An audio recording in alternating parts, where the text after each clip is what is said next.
Hello भाई लोग, तो आज हम फाइनली बात करेंगे लुकिज्म के चैप्टर नंबर 608 के बारे में। और पिछले चैप्टर में हमने देखा था टॉम और जेम्स ली की फाइट जो काफी ज्यादा तगड़ी चल रही थी। जेम्स उस फाइट के बीच में ना जाने कुछ ना कुछ तो हैक यूज करता है, जिससे हम ये तो उम्मीद कर सकते हैं कि टॉम ली का कुछ ना कुछ तो नुकसान हुआ होगा। दूसरी तरफ बड़ा वाला डैनियल अपनी छोटी बॉडी को ढूंढने के लिए आ चुका है और सारी लाज शर्म भूल के सबको कुत्तों की तरह मार रहा है फर्स्ट जनरेशन के बंदों को। भाई अपनी छोटी बॉडी को खोने के गम में इतना ज्यादा पागल हो चुका है कि ये भी भूल गया कि सबको नहीं बताना वो दूसरी बॉडी मेरी ही है। आज की वीडियो की शुरुआत में हम देखते हैं फर्स्ट जनरेशन के काफी सारे बंदों को पेलने के बाद डैनियल आधा अल्ट्रा इंस्टिंक्ट मोड में चला जाता है, यानी कि सिर्फ उसकी एक आंख काली होती है और ऐसी ही कंडीशन में फर्स्ट जनरेशन के बंदों को कहता है जल्दी करो, अगर तुम मेरे शरीर को नहीं ढूंढ पाए तो तुम सब मरने वाले हो। इतने में ही डैनियल की नजर पड़ती है पानी में और उसे याद है उसकी बॉडी पानी में ही गिरी थी, इसलिए अपने मन में कहता है हाँ मेरा शरीर पानी में गिरा था, जरूर उसे वही कहीं होना चाहिए। ये कहते हुए डैनियल सीधा पानी में चला जाता है अपनी बॉडी को ढूंढने के लिए। बट इतने में ही यहाँ पे एंट्री होती है अपने वास्को भाई की, जो पीछे से डैनियल को पकड़ लेता है और कहता है डैनियल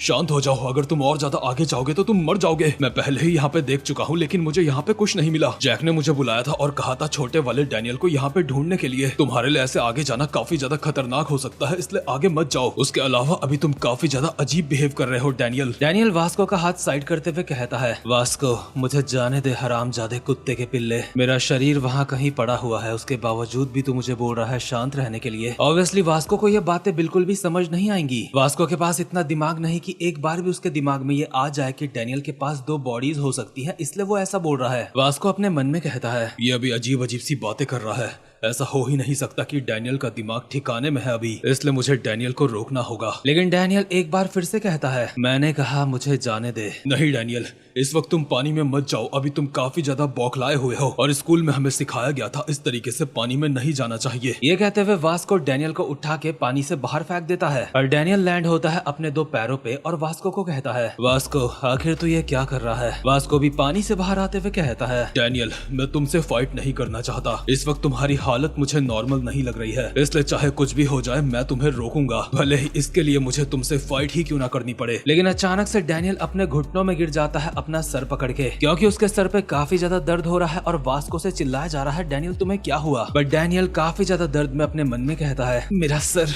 मुझे ऐसा महसूस हो रहा है जैसे ही फट जाएगा, मेरे लिए होश में रहना अभी काफी ज्यादा मुश्किल हो रहा है, आखिर मैं वास्को से यहाँ पे क्यों लड़ रहा हूँ, उसे बस मेरी चिंता है, नहीं चाहे कुछ भी हो जाए मुझे ऐसे वास्को से नहीं लड़ना चाहिए। लेकिन इसके बाद हम देखते हैं एक पास्ट का सीन जहाँ पे गन यामाज़ाकी ट्रेनिंग दे रहा था लिटिल डैनियल को और कहता है कंट्रोल्ड अल्ट्रा इंस्टिंक्ट, तुझे कभी ना कभी उसका सामना करना पड़ेगा, तेरे साथ वो सब कुछ अचानक से होगा। शुरुआत में तुझे लगेगा जैसे तेरा सर फटने वाला है और वही है अल्ट्रा इंस्टिंक्ट को कंट्रोल करने की पहली स्टेज। अगर तू इस स्टेज को पार करने में नाकामयाब रहा, ऐसे में तू अपना होश खो देगा डैनियल पार्क। तुझे पता है तेरे साथ और दूसरे डैनियल पार्क के साथ दिक्कत क्या है, तुम दोनों के पास काफी बेहतरीन शरीर है लेकिन उसके बावजूद भी तुम हिचकिचाते हो क्योंकि तुम दोनों कुछ ज्यादा ही अच्छे इंसान हो। लेकिन अल्ट्रा इंस्टिंक्ट को कंट्रोल करके तुम इसकी भरपाई कर सकते हो, उससे तुम पूरी तरह से फोकस कर सकते हो अपने दुश्मन के साथ फाइट करने में। लेकिन अल्ट्रा इंस्टिंक्ट को कंट्रोल करना उससे ज्यादा मुश्किल है जितना तुम सोचते हो। तुझे अपने दिमाग को अपने कंट्रोल में रखना होगा ताकि अल्ट्रा इंस्टिंक्ट तुझे निगल न ले, और मुझे पता है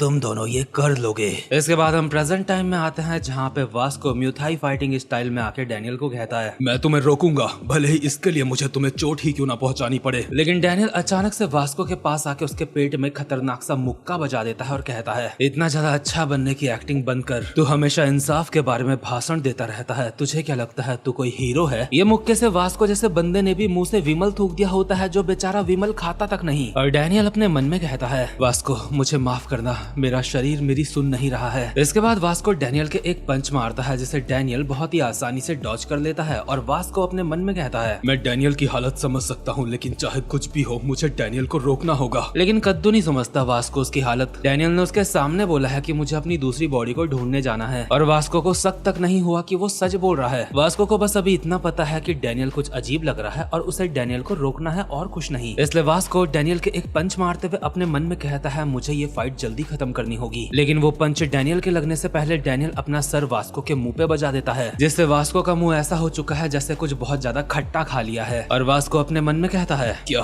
अभी अभी डैनियल ने मेरे ऊपर हेडबट मारा, लेकिन वो इस तरीके के हमलों का इस्तेमाल नहीं करता है। इसके बाद डैनियल अपने एक हाथ से वास्को का विजन रोक देता है और दूसरे हाथ से वास्को के पेट में एक और खतरनाक सा पंच बजा देता है। बेचारा वास्को दोबारा से मुंह से खून थूक देता है और अपने मन में कहता है, क्या उसने मेरे विजन को ब्लॉक करके मेरे पेट में हमला करा? लेकिन डैनियल तो इस तरीके से फाइट नहीं करता है। इसके बाद डैनियल बहुत ही तेजी में दोबारा से वास्को को मारने के लिए उसकी तरफ आता है। वास्को देख सकता है डैनियल की नजर वास्को के पैरों पे है, इसलिए वास्को अपने मन में कहता है, वो फिर से मेरे ऊपर हमला करने के लिए आ रहा है। उसकी नजरें मेरे पैरों पर है। लगता है वो मेरी लोअर बॉडी को टारगेट करने की कोशिश करेगा। अगर ऐसी बात है तो ठीक है, मैं उसके हमले को ब्लॉक करूंगा। वास्को डैनियल के हमले को ब्लॉक करने के लिए तैयार होता है, लेकिन डैनियल उसकी गर्दन में लात बजा देता है। और ये देख के बेचारे वास्को के लिए मुझे काफी ज्यादा बुरा लग रहा है। बेचारा मदद करने आया था लेकिन मार खा रहा है यहाँ पे। खैर, गर्दन में लात पड़ने के बाद वास्को खुद से कहता है, उसने ऐसी एक्टिंग करी जैसे मेरे पैर पे हमला करने वाला है और मेरी गर्दन में मार दिया। क्या डैनियल हमेशा से इतना ज्यादा अच्छा फाइटर था? वास्को को अभी वर्कर्स फर्स्ट एथलीट की याद आती है और वहाँ पे भी बड़े वाले डैनियल ने सबका बहुत ज्यादा गंदा कुत्ता बनाया था। वो सब याद करके वास्को खुद से कहता है, प्रेजेंट टाइम में डैनियल अभी वैसे ही फाइट कर रहा है जैसे उस वक्त कर रहा था, लेकिन किसी न किसी तरीके से ये उससे थोड़ा अलग है। और इसी टाइम पे डैनियल भी अपने मन में कहता है, काफी अजीब बात है, मैं लड़ रहा हूँ और कोई भी चीज मुझे रोक नहीं रही है। क्या मैं हमेशा से इतना ज्यादा अच्छा फाइटर था? और डैनियल उछल के एक घूमती हुई लात मारता है वास्को के, जिसे वास्को ब्लॉक करता हुआ पीछे जाके उड़ता है और जैसे तैसे खुद को रोक के बहुत ही स्पीड में डैनियल के ऊपर हमला करते हुए कहता है, डैनियल मैं हार नहीं मानूंगा, मैं तुम्हें रोक के। इतने में ही डैनियल वास्को की कोई सी तो हड्डी पकड़ता है और सिसीरियम स्टाइल में उठा के उसे जमीन में पटक देता है। और ये सिसीरियम बिल्कुल जिन मुजिन से कॉपी करा हुआ है, साफ साफ। वास्को बेचारा दोबारा से खून थूक देता है और डैनियल खुद से कहता है, आखिर वो कौन सी टेक्निक थी जो मैंने इस्तेमाल करी और वो मुझे आती कैसे है? इसके बाद डैनियल वास्को के मुंह ही मुंह में लगातार काफी सारे पंचेस मारते हुए खुद से कहता है, ऐसे तो मैं वास्को को खत्म कर दूंगा, मैं अपने शरीर को रोक नहीं पा रहा हूँ। प्लीज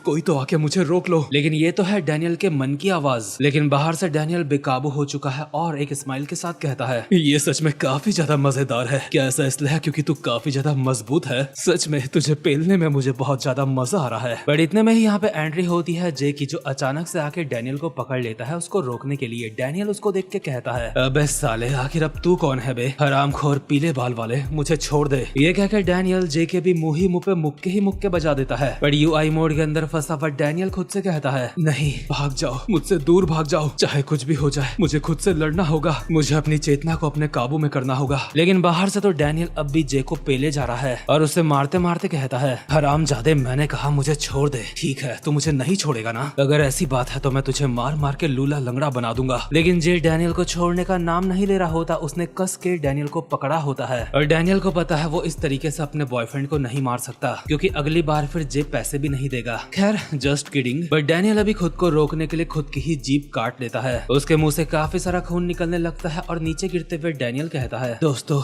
मुझे माफ कर देना और तुम्हारा बहुत बहुत शुक्रिया। ये कहते हुए डैनियल वास्को के ऊपर गिर जाता है और वास्को चिल्ला के कहता है, डैनियल बेवकूफ, आखिर तूने अपनी जीभ क्यों काटी? जल्दी होश में आ जे, हमें इसके खून को रोकना होगा। डैनियल होश में आओ। लेकिन वास्को की ये आवाजें धीरे धीरे करके डैनियल के लिए फेड होने लगती हैं, यानी कि वो बेहोश होने वाला है। बट इसके बाद हम फाइनली दोबारा से चर्च का सीन देखते हैं जहाँ पे फाइट चल रही थी टॉम ली वर्सेस जेम्स ली। और अभी इस चर्च के बाहर गीटे किम और चैंगसू भी पहुंच चुके हैं। ये दोनों के अंदर जाते वक्त चैंगसू कहता है, तो फाइनली हम वापस आ गए। मैं सच में काफी ज्यादा थक चुका हूँ, चलो जल्दी करते हैं, मुझे मेरे पैसे लेने हैं। उसके बाद मुझे चुन्नी को भी तो शोना ले जाना है, क्या तुम भी हमारे साथ आना चाहोगे? लेकिन गीटे का ध्यान इसकी बातों में बिल्कुल नहीं। वो चर्च के अंदर का नजारा देख के कहता है, दिलचस्प है, ये काफी ज्यादा दिलचस्प है। मैंने बिल्कुल भी उम्मीद नहीं करी थी जेम्स ली और टॉम ली की फाइट में जेम्स ली जीत जाएगा। जेम्स ली, मैंने सोचा नहीं था तू अल्टीमेट किंग को हरा देगा। लगता है अब सब कुछ प्लान के हिसाब से चल रहा है। और अंदर का नजारा कुछ ऐसा है, जेम्स दीवार में चिपका पड़ा है और टॉम जमीन में पड़ा है। बट जो गीटे बगल में खड़ा है, जेम्स उसको कहता है, गीटे किम, क्या तू डैनियल पार्क को अपने साथ लेके आया? गीटे कहता है, नहीं, डैनियल पार्क अब नहीं रहा। मुझे समझ नहीं आता तू उसे जिंदा क्यों देखना चाहता था। वो एक पहाड़ से गिर के मर चुका है और अब तक तो उसका शरीर हमारे लोगों को मिल चुका होगा। यूजिन के साथ भी बिल्कुल यही हुआ, वो भी उसी पहाड़ी से गिरा, इसलिए वो भी जरूर अब तक मर चुका होगा। हाँ जेम्स ली, वैसे भी डैनियल पार्क को मार के उसने ठीक ही करा है, क्योंकि अगर वो मरता ना तो बार बार हमारे रास्ते में आता रहता। बट जेम्स ली बहुत ही सीरियसली गीटे किम को कहता है, गिल्टे किम, मैंने तुम्हें साफ साफ कहा था तुम्हें डैनियल पार्क को पकड़ना है। क्या काफी समय तक दूसरी कंट्री में रहने की वजह से तुम्हें अब यहाँ की लैंग्वेज समझ नहीं आती, या फिर तू अब भी एक बच्चा है जो कहना नहीं मानता, या फिर कहीं ऐसा तो नहीं तू मुझे काफी हल्के में लेता है। गिल्टे किम, साले क्या तुझे मेरी बात एक बार में समझ नहीं आती। और इसी के साथ ये वाला चैप्टर यहीं पे खत्म होता है। ये चैप्टर काफी ज्यादा मजेदार था और इसके ऊपर एनालिसिस वीडियो भी मैं जल्दी ही स्काई ऑफ लाइट वाले चैनल पे डालूंगा। मतलब सच में स्टोरी अभी इतनी ज्यादा बढ़िया चल रही है, इसलिए मुझे लगता है मुझे अलग से एनालिसिस वीडियो में भी इसके ऊपर बात करनी चाहिए। इसलिए आपके मन में अब तक मैंने जितने भी चैप्टर्स एक्सप्लेन करे हैं, अगर उनसे रिलेटेड कोई सवाल हो तो आप मुझसे पूछ सकते हो। अगर टॉपिक इंटरेस्टिंग हुआ तो आगे चल के उसके ऊपर भी बात करेंगे। बाकी चैनल को सब्सक्राइब अगर ना भी करो तो कोई दिक्कत नहीं, लेकिन जितने लोगों ने कर रखा है वो बेल आइकन जरूर से प्रेस कर देना, ताकि आगे आने वाली कोई भी वीडियोस आप लोग मिस ना कर सको, क्योंकि इस तरीके की वीडियोस आपको और कहीं नहीं मिलेगी। बाकी अब मैं मिलता हूँ आपसे अपनी नेक्स्ट वीडियो में, तब तक के लिए मजे करो।